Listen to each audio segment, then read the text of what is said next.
Κύριε Παλά, φιλοξενείτε εδώ στην Blue Iris Gallery αυτές τις μέρες την εικαστικό, την ζωγράφο, την καλλιτέχνη, την Margaret Paraskos. Πώς αισθάνεστε γι' αυτό και τι έχετε να μας πείτε? Είναι μεγάλη η χαρά μας που φιλοξενούμε στην Blue Iris Gallery την Margaret Paraskos, την οποία περιμέναμε από τα τελευταία 3 χρόνια να έρθει να παρουσιάσει τα έργα της. Η έκθεσή της θα γίνει στις 17 Σεπτεμβρίου, στις 7.30 ώρα το βράδυ. Θα διαρκέσει μέχρι τις 30 Σεπτεμβρίου.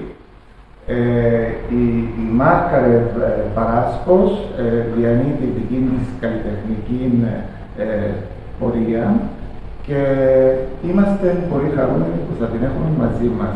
Θα είναι έναν πολύ σημαντικό event αυτόν τον μήνα στην Πάθο και σας καλώ όλους να έρθετε να δείτε τα έργα αυτής της αξιόλογης καλλιτέχνης. Λοιπόν, να μας πει και η Margaret τα δικά της. Μιλάμε εμείς ελληνικά, η Margaret αντιλαμβάνεται πολύ καλά και θα μας απαντά στα αγγλικά. Λοιπόν, Margaret, πρώτα να πούμε ότι έχεις ένα βάρος, μια μεγάλη ευθύνη από το γεγονός ότι είσαι η κόρη του Στάς Παράσκος. Πώς αισθάνεσαι γι' αυτό και που διευθύνεις πλέον την σχολή που ίδρυσε ο πατέρας σου στη Λέμπα? Well, I've worked with Stas all of my life because when we first started coming to Cyprus, I was a child, so I was always involved in the school and I always wanted to be an artist. So, you know, I started coming when I was a child, and then when I started art college when I was 19 and started the foundation course, I used to come and help him. And then when I finished university, I started running the art college because he was still teaching in England at that time. So I would come over with the postgraduate students and look after them for him, which was a great relief because for Stas, he used to send over tutors, and there would be times when there was no one there, so I could be there. So I've lived here most of my life now and worked at the art college. And the art college is undergoing a very exciting change at the moment because the government promised like 12 years ago to renovate the place as a sort of a tribute to Stas because of his work involved in the arts in Cyprus. So the college is being rebuilt now. Sadly, Stas isn't here to see it, but it's very exciting for us. Μάλιστα. Τι έχεις να μας πεις τώρα για τις εμπνεύσεις σου, για αυτή την έκθεση τη συγκεκριμένη, για τα συγκεκριμένα έργα? Ποιος είναι ο τίτλος αυτής της έκθεσης και γιατί?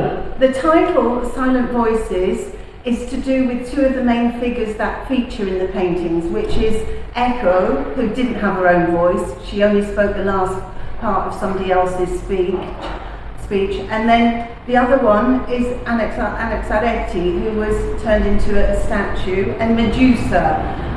None of them had their own voices, and they were all playing a sort of secondary role in a mythological story. So Medusa was used as a weapon, and she didn't have a voice. And I kind of relate Greek mythology to contemporary life. Some women don't actually have a voice in the world today. Okay, you might be lucky in the Western world that you do feel you have a voice, but it's not the same for other women all over the world. So one of the reasons why there's such longevity with mythology and the stories of Homer is that they always relate to contemporary life. You know, that's why they're the greatest stories ever told, because they still relate to modern life. Και προετοιμάζεις κάτι άλλο αυτό το διάστημα? Well, apart from being about like Greek mythology, they're also about my life in Cyprus. So, you know, the colours and the landscape, it's kind of how I feel about Cyprus. You know, colour for me is, well, not only for me, but for artists, is life.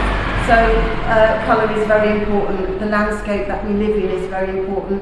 And also how we look after our landscape. You know, the Greeks, the ancient Greeks believed that everything had a spirit. A rock had a spirit, a river had a spirit, a tree had a spirit. So you have to respect those things. And that, you know, that kind of relates to looking after our environment. which everybody at the moment is concentrating on plastics. Greek mythology relates in all sorts of ways to contemporary life, as I say. Εμείς θα σου ευχηθούμε καλή επιτυχία και να σε ευχαριστήσουμε για όλη σου την προσφορά εδώ στα πολιτιστικά της Πάφου και της Κύπρου γενικότερα. Well, I love Cyprus. Obviously, that's why I've lived here most of my life. I brought up my children here. I love Cyprus. I love its landscape, and I love the way of life here. And I know it's changed a lot in modern times, but I love the fact that living in Paphos, everybody kind of knew everybody and everybody's history, and there was that sense of community, and that's what I love. I don't like big cities. I just like being in Cyprus. Καλή επιτυχία, Margaret. Thank you so much.